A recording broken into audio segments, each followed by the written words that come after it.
Salam, saudara-saudariku terkasih. Salam damai sejahtera untuk kita semua. Semoga kita tetap sehat dan selalu bersuka cita. Kita berjumpa lagi dalam Renungan Lentera Jiwa hari Minggu biasa yang ketiga, Minggu 22 Januari 2023. Bacaan-bacaan pada hari Minggu biasa yang ketiga ini mengajak kita untuk menjadi terang, menjadi cahaya bagi dunia, bagi orang lain, bagi sesama yang ada di sekitar kita. Bacaan pertama dari kitab Nabi Yesaya bab 8 ayat 23b, dilanjutkan bab 9 ayat 3, mengisahkan bahwa tanah Zebulon dan tanah Naftali, bangsa yang diam dalam kegelapan, telah melihat terang besar. Tanah Zebulon dan tanah Naftali terdapat di wilayah Galilea.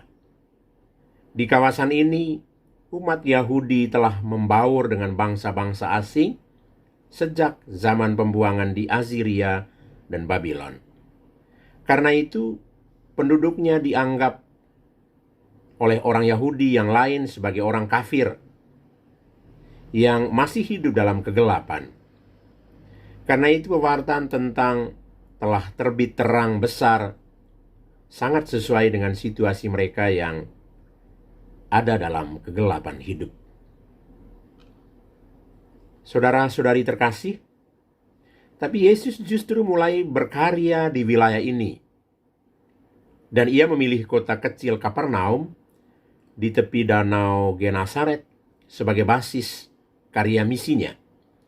Karena itu, kehadiran Yesus membawa terang dan cahaya sejati.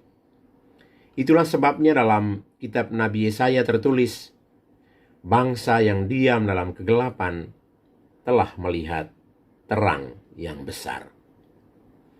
Nabi Yesaya menulis kata-kata ini dulu sebagai nubuat. Tetapi penginjil Matius bab 4 ayat 12-23 menulisnya kembali sebagai pemenuhan janji Allah yang telah dinubuatkan kepada Nabi Yesaya. Hal itu terlaksana dalam diri Yesus Sang Almasih. Dialah cahaya maha cahaya, terang besar yang bersinar dalam kegelapan.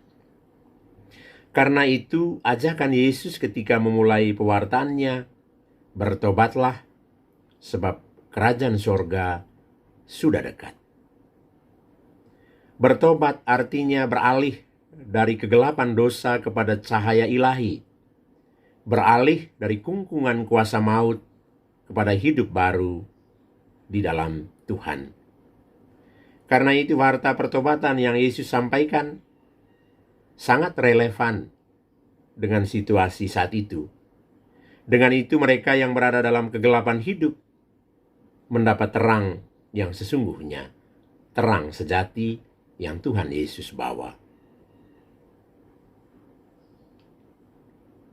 Saudara-saudariku terkasih, kita semua dipanggil kepada pertobatan, sebab kerajaan surga sudah dekat.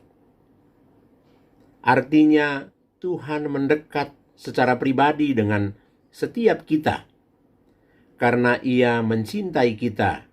Dia menyayangi kita umatnya. Kemudian Yesus menyusur pantai danau Genesaret dan memanggil nelayan-nelayan Galilea menjadi murid-muridnya yang pertama. Mereka ini orang-orang yang sederhana, orang-orang kecil. Akan tetapi orang-orang sederhana ini kelak akan melanjutkan karya perutusan Kristus. Dan di sini menjadi nyata bagi kita bahwa ternyata Tuhan tidak memanggil orang-orang hebat, orang-orang yang mampu. Tetapi Dia memampukan orang-orang yang dipanggilnya.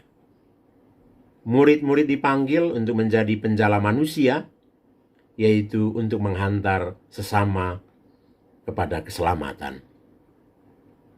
Kalau kita menggunakan metafor cahaya menurut bacaan suci hari ini, maka murid-murid Yesus kita semua yang sudah menerima terang Kristus bertugas untuk meneruskan cahayanya kepada sesama yang ada di sekitar kita.